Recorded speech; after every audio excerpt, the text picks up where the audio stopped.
We talk so much about how unhealthy, destructive, not delicious our food system is. We rarely talk about how promising it is. How do we use a cow to improve the ecological functioning of the world around us?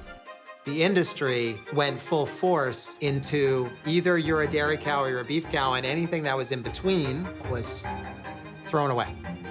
This is about really transitioning dairy cows that have been raised for milking into cattle for actually eating. Retired dairy cow beef is going to explode over the next 3 to 5 years. I believe this is the next farmers market movement. Is it an original idea? No, it's getting back to the original idea. It's got deep, dark, mushroomy flavor. It's velvety and rich, popcorny and buttery.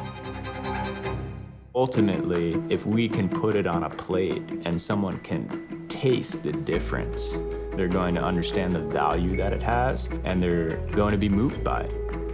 You start to realize like how possible it is to change the food system.